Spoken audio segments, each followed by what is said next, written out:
మీరు ఎప్పుడైనా గాల్లోకి సూపర్ హీరోలాగా ఎగరాలని ట్రై చేశారా? ఎప్పుడైనా దేని మీద నుండైనా కింద పడ్డారా? దానికి రీజన్ గ్రావిటీ. యూనివర్స్లో ఉన్న 4 ఫండమెంటల్ ఫోర్సెస్లో వీకెస్ట్ ఫోర్స్ అది, కానీ మొత్తం యూనివర్స్ని కంట్రోల్ చేస్తుంది. మనం గ్రావిటీ గురించి మాట్లాడినప్పుడు గుర్తుకొచ్చే 2 ముఖ్యమైన సైంటిస్టులు న్యూటన్ ఇంకా ఐన్స్టైన్. ఇద్దరు కూడా గ్రావిటీని 2 డిఫరెంట్ వ్యూస్తో చూశారు. మరి వాళ్ళిద్దరిలో ఎవరు కరెక్ట్ చూద్దాం రండి.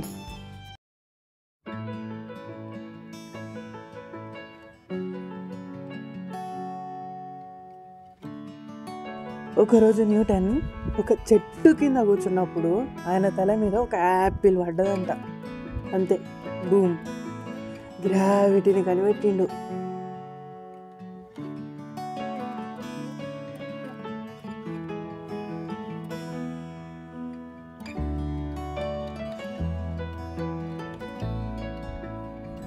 న్యూటన్ గ్రావిటీ అనేది 2 బాడీస్ మధ్యలో ఉండే ఒక కనిపించని ఇన్విజిబుల్ ఫోర్స్ అని, ఆ ఫోర్స్ దూరం పెరిగినా కొద్దీ తగ్గుతుందని, అలానే ఆ 2 బాడీస్ యొక్క బరువు పెరిగినా కొద్దీ పెరుగుతుందని చెప్పాడు.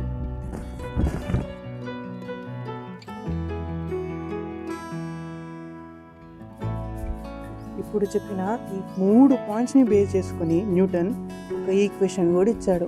అదే F=gm1m2/r². గ్రావిటీని ప్రపంచానికి పరిచయం చేసిన న్యూటన్ అసలు గ్రావిటీ ఎలా పనిచేస్తుంది, ఏమీ లేని ఖాళీ ప్లేస్లో కూడా ఎందుకు పనిచేస్తుంది అనే దానికి మాత్రం ఆన్సర్ చేయలేదు. నెక్స్ట్ 200 years వరకు దీనికి ఆన్సర్ లేదు.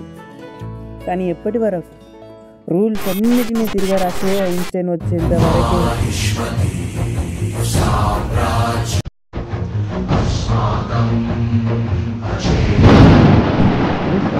గ్రావిటీ అనేది అసలు ఫోర్సే కాదు, అది జస్ట్ స్పేస్ టైమ్ ఫ్యాబ్రిక్లో మాస్ ఇంకా ఎనర్జీ వల్ల ఏర్పడిన లోయ మాత్రమే అని చెప్పాడు. దీన్ని ఇంకా బాగా అర్థం చేసుకోవడానికి ఈ ఎగ్జాంపుల్ చూడండి. ఈ బ్లూ కలర్ క్లాత్ని స్పేస్ టైమ్ ఫ్యాబ్రిక్ అని అనుకోండి.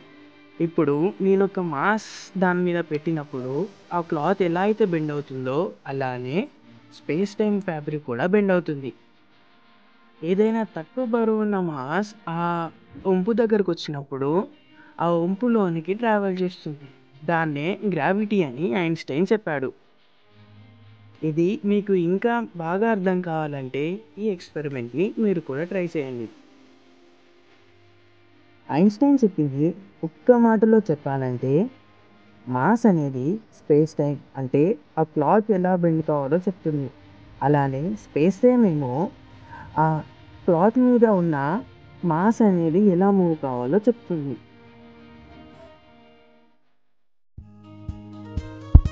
న్యూటన్ ఇంకా ఐన్స్టైన్ చెప్పింది ఈ ఒక్క క్వశ్చన్లో అర్థం చేసుకున్నాం.